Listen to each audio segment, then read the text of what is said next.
Assalamualaikum warahmatullahi wabarakatuh. Selamat pagi adik-adik semuanya. Sebelum memulai pembelajaran, silahkan berdoa terlebih dahulu. Bagaimana kabarnya hari ini? Semoga baik-baik saja ya. Baik, bagaimana PTS-nya kemarin? Semoga semuanya mendapat nilai yang baik. Oke, kemarin kita sebelum PTS sudah belajar tentang hal-hal yang dimakruhkan ketika puasa, hal-hal yang membatalkan puasa, hal-hal yang membolehkan tidak puasa, dan halangan udzur lainnya. Di pertemuan kali ini, kita akan mempelajari materi selanjutnya, yaitu tentang puasa wajib, yang terdiri dari puasa Ramadan, puasa nazar, dan puasa kafarat. Yang pertama, kita akan membahas tentang puasa Ramadan. Puasa Ramadan yaitu puasa yang diwajibkan atas setiap muslim yang memenuhi syarat selama sebulan penuh pada bulan Ramadan. Puasa Ramadan termasuk salah satu puasa wajib yang harus dilakukan oleh segenap kaum muslimin. Jadi, puasa Ramadan ini hukumnya wajib. Firman Allah yaitu pada surat Al-Baqarah ayat 183 yang berbunyi, Ya ayyuhalladzina amanu kutiba alaikumus siyamu kama kutiba alal ladzina min qablikum la'allakum tattaqun. Yang artinya, hai orang-orang yang beriman, diwajibkan atas kamu berpuasa sebagaimana diwajibkan atas orang-orang sebelum kamu agar kamu bertakwa. Pada bulan Ramadan ini merupakan bulan yang penuh berkah, penuh ampunan, dan rahmatnya. Di dalamnya terdapat malam yang lebih mulia dari 1000 bulan, yaitu malam Lailatul Qadar.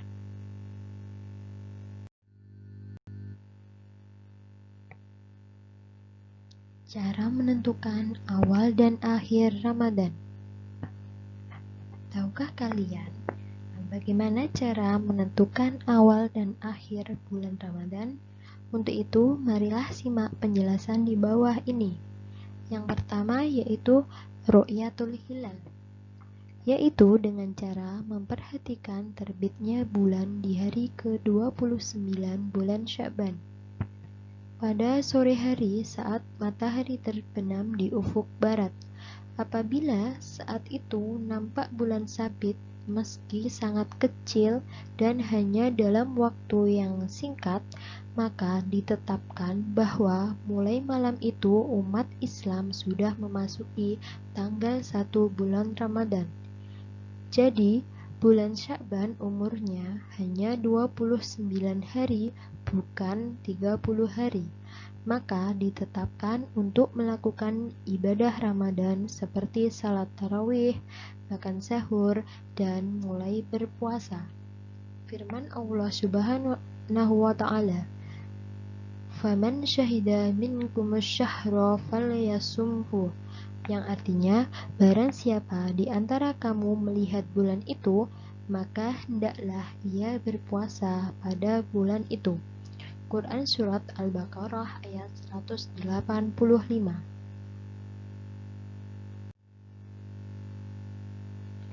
Yang kedua yaitu istiqmal. Istiqmal yaitu menyempurnakan bilangan bulan Sya'ban atau bulan Ramadan menjadi 30 hari. Hal ini dilakukan bila ru'yatul hilal tidak berhasil, seperti karena kurang jelas sebab tertutup awan atau sebab lainnya. Allah Subhanahu wa ta'ala berfirman, walitukmilul iddata walitukabbirullaha ala ma hadakum wala'allakum tashkurun, yang artinya, dan hendaklah kamu mencukupkan bilangannya dan hendaklah kamu mengagungkan Allah atas petunjuknya yang diberikan kepadamu supaya kamu bersyukur. Surat Al-Baqarah ayat 185.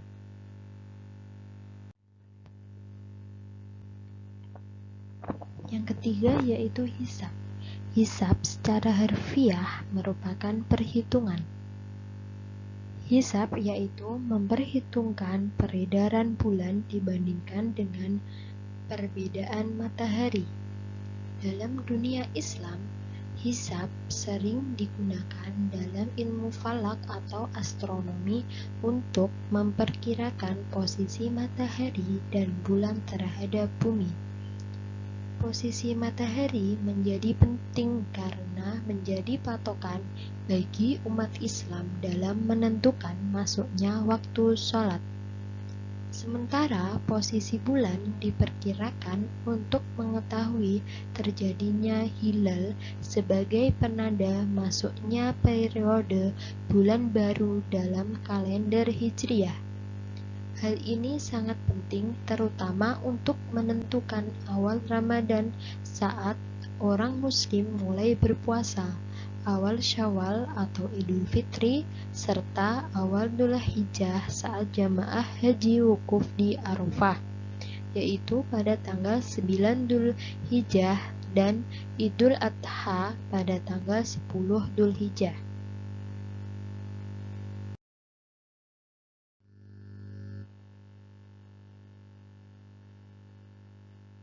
Amalan sunnah pada bulan puasa Ramadan.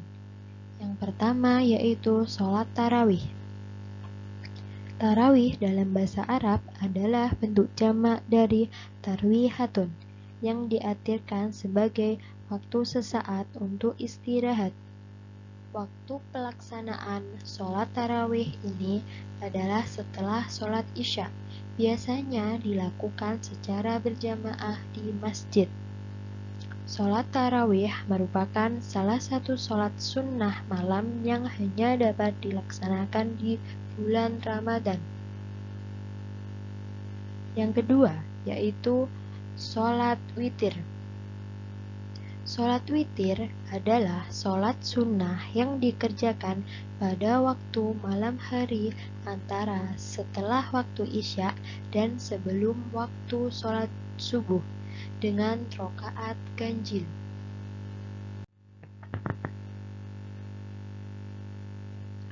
Yang ketiga yaitu bersedekah.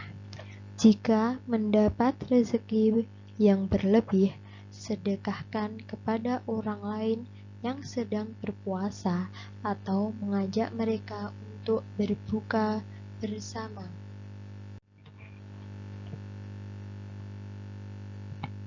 Yang keempat yaitu tadarus Al-Quran, yaitu memperbanyak membaca Al-Quran.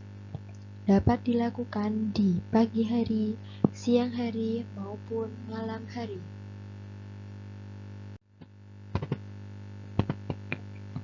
Yang kelima yaitu iktikaf.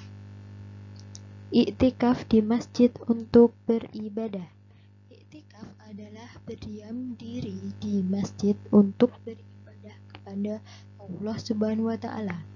Iktikaf ini biasanya dilakukan pada 10 malam hari terakhir di bulan Ramadan. Yang keenam yaitu taftir shohim, yang artinya memberi buka puasa. Yang kedua yaitu puasa nazar. Secara bahasa, nazar berarti mengharuskan. Secara istilah, nazar artinya menjadikan sesuatu dari yang tidak wajib menjadi wajib, atau ikatan janji yang diperintahkan untuk melaksanakannya.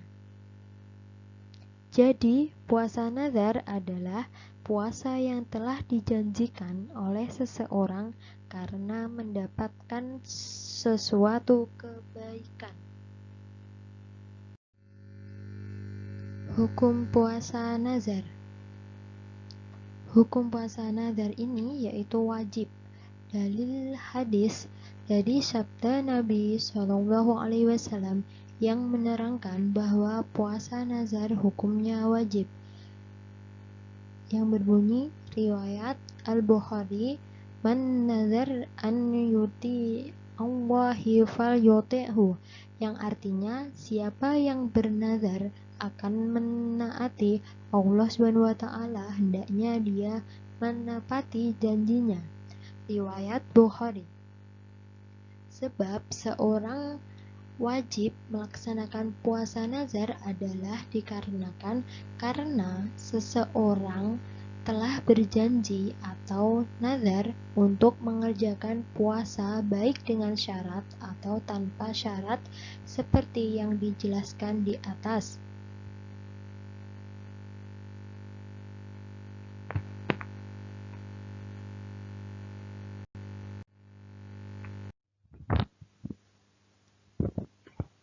Yang ketiga yaitu puasa kafarat. Puasa kafarat secara bahasa artinya denda dan tebusan. Dengan demikian, puasa kafarat menurut istilah yaitu puasa yang dilakukan dengan maksud untuk memenuhi denda atau tebusan. Pelaksanaan puasa kafarat hukumnya wajib.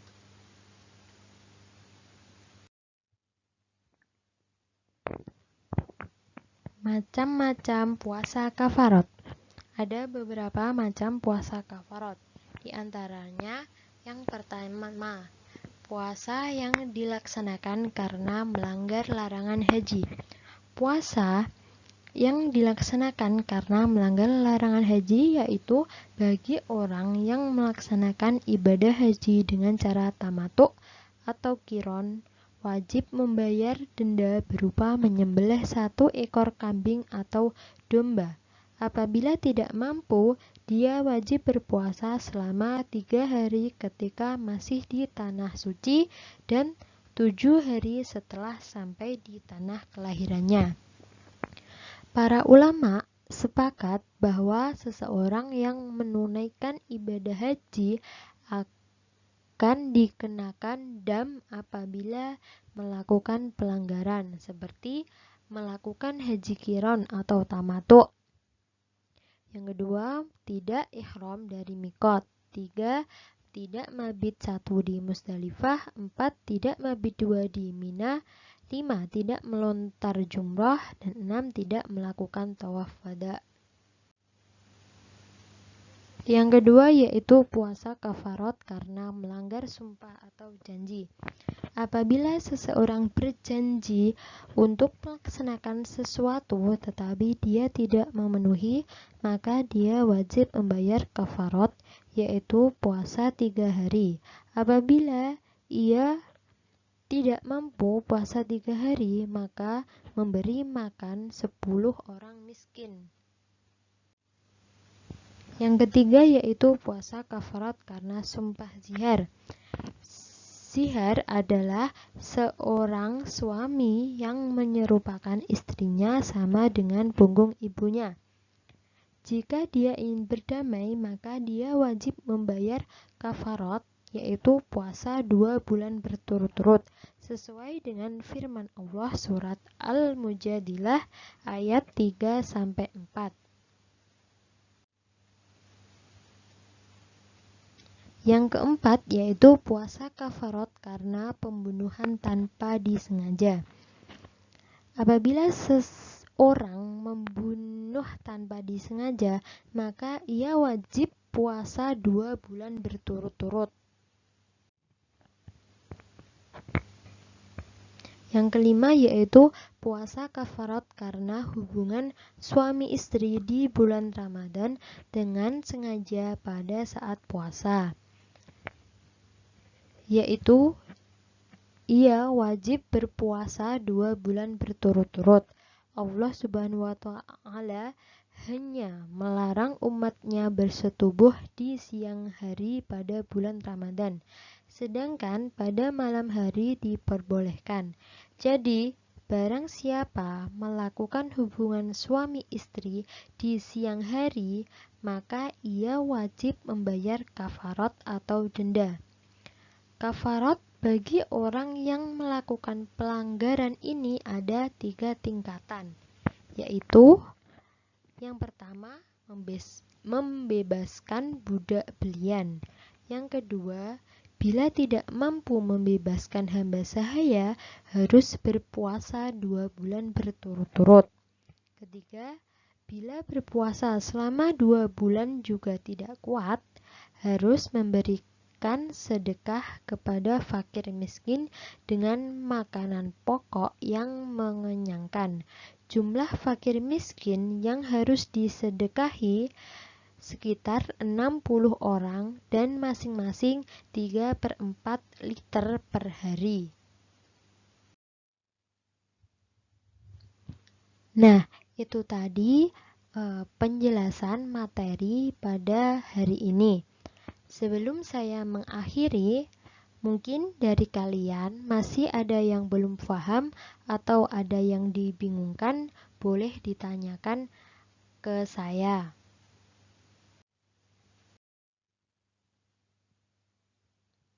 Selanjutnya, saya memiliki 4 pertanyaan yang harus kalian kerjakan.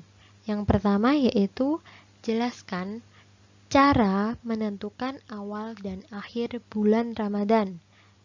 Yang kedua yaitu jelaskan sebab terjadinya puasa nazar dan berikan contohnya.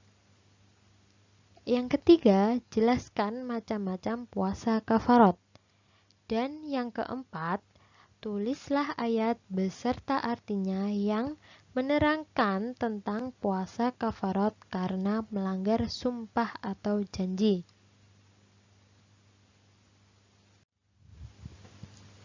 Nah, 4 pertanyaan tersebut dikumpulkan pada hari Jumat 23 Oktober 2020 pukul 8 malam.